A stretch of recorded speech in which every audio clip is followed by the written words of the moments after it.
Kitchen queen. இன்னைக்கு நம்ம பார்க்க போற ரெசிபி சில்லி சப்பாத்தி. இப்போ நம்ம நைட்டில் சப்பாத்தி செய்வோம், காலையில் செய்வோம். இப்போ மிச்சம் மீதி ஆகிடும். ஒரு 3 சப்பாத்தி 4 சப்பாத்தி மிச்சம் ஆகிடுச்சுன்னா கவலையே படாதீங்க.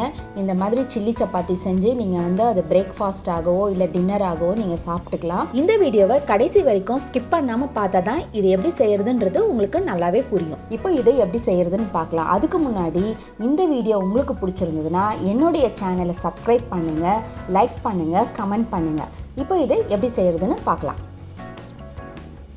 இந்த மாதிரி சப்பாத்தி நான் ஒரு 3 சப்பாத்தி எடுத்திருக்கேன். இந்த சில்லி சப்பாத்தி செய்யறதுக்கு சப்பாத்தி ரொம்ப மெலிசாக இருக்கக்கூடாது. இந்த மாதிரி ஓரளவுக்கு கொஞ்சம் திக்காக இருந்தால் தான் நல்லாயிருக்கும். இப்போ நம்ம அந்த சப்பாத்தியை கட் பண்ணிக்கலாம். சப்பாத்தி உங்களுக்கு விருப்பப்பட்ட அளவில் நீங்கள் கட் பண்ணிக்கலாம். சின்னதாகவோ பெருசாகவோ உங்களுக்கு எப்படி வசதியோ அந்த மாதிரி நீங்கள் கட் பண்ணி எடுத்துக்கலாம்.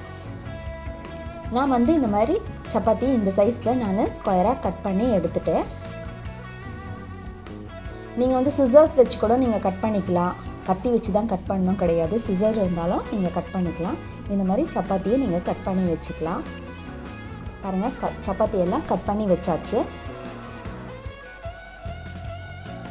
இப்போது கடாயில் எண்ணெய் ஊற்றிக்கலாம்.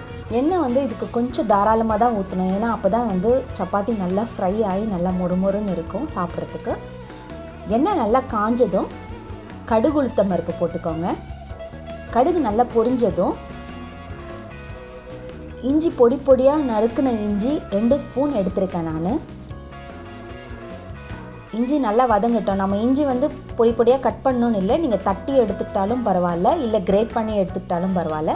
அதே மாதிரி 2 ஸ்பூன் அளவு பூண்டு பொடி பொடியாக நறுக்கி அதையும் இதில் சேர்த்துட்டு நல்லா அந்த இஞ்சி பூண்டு வாசனை போகிற வரைக்கும் நல்லா ஃப்ரை பண்ணி விட்டுருங்க. ஃப்ரை பண்ணி விட்டுட்டு ஒரு 4-5 பச்சை மிளகாய் இந்த மாதிரி பாதி பாதியாக கட் பண்ணி அதையும் இதில் சேர்த்துக்கலாம். ஒரு 2 கொத்து கருவேப்பிலை போட்டு நல்லா வதக்கிக்கோங்க. வதக்கிட்டு பாருங்கள், நல்லா கோல்டன் ப்ரௌன் ஆகிடுச்சு. நான் ஒரு பெரிய வெங்காயம் கட் பண்ணி வச்சுருக்கேன். ரொம்ப பொடியாகவும் கட் பண்ண வேண்டாம். ஓரளவுக்கு இந்த மாதிரி கொஞ்சம் பெருசாகவே கட் பண்ணி எடுத்துக்கோங்க. எடுத்துகிட்டு நல்லா வதக்கி விட்டுருங்க. வெங்காயம் ரொம்ப பொடிசானா அவ்வளோவா நல்லா இருக்காது. கொஞ்சம் பெருசாக இருந்தால் நல்லா கிறிஸ்பியாக நம்ம சாப்பிட்றதுக்கு நல்லாயிருக்கும். அதேமாதிரி ஒரு கேப்சிகம் எடுத்திருக்கேன். அதை இந்த கொஞ்சம் பெரிய துண்டுகளாகவே நான் கட் பண்ணி வச்சுருக்கேன். அதையும் இதோட சேர்த்துட்டு ஒரு 2 நிமிஷம் நல்லா வதக்கி விட்டுருங்க. கேப்சிகம் நார்மலாகவே சீக்கிரமாக வெந்துடும், ரொம்ப வேகணும்னு கிடையாது. இப்போ 2 நிமிஷம் ஆயிடுச்சு. 1 ஸ்பூன் கரம் மசாலா, 1 ஸ்பூன் தனியாத்தூள், 1/2 ஸ்பூன் ஜீரகத்தூள், 1 ஸ்பூன் வெறுமிளகாய்த்தூள், 2 ஸ்பூன் டொமேட்டோ கெச்சப் சேர்த்துட்டு நல்லா மிக்ஸ் பண்ணி விட்டுருங்க. இப்போ நீங்கள் வெறுமிளகாய்த்தூள் சேர்க்கலைன்னா சில்லி சாஸ் கூட நீங்கள் சேர்த்துக்கலாம். காரத்துக்கு ஏற்ற மாதிரி வெறுமிளகாய்த்தூள் 1/2 ஸ்பூன் மட்டும் சேர்த்துக்கோங்க. ஏன்னா பச்சை மிளகா ஆல்ரெடி 4-5 பச்சை மிளகாய் சேர்த்தாச்சு. அதனால் காரம் பார்த்துட்டு சேர்த்துக்கோங்க. சேர்த்துட்டு நல்லா வதக்கி விட்டுருங்க. அந்த மிளகாய்த்தூள், அந்த தனியாத்தூள், கரம் மசாலாவோட அந்த பச்சை வாசனை, மசாலா வாசனை போகிற வரைக்கும் நல்லா இந்த மாதிரி வதக்கி விட்டுருங்க. நல்லா வதங்கிருச்சு. இப்போது தேவையான அளவு உப்பு போட்டுக்கலாம். உப்பு போட்டு நல்லா வதக்கிட்டு இப்போது நம்ம கட் பண்ணி வச்சுருக்க அந்த சப்பாத்தியை இதோட சேர்த்துக்கலாம். சேர்த்துட்டு அந்த மசாலா எல்லாம் நல்லா அந்த சப்பாத்தியில் கோட் ஆகிற வரைக்கும் நல்லா மிக்ஸ் பண்ணி விட்டுருங்க. நல்லா மிக்ஸ் பண்ணி கொஞ்சம் மீடியம் ஃப்ளேம்லேயே வைங்க.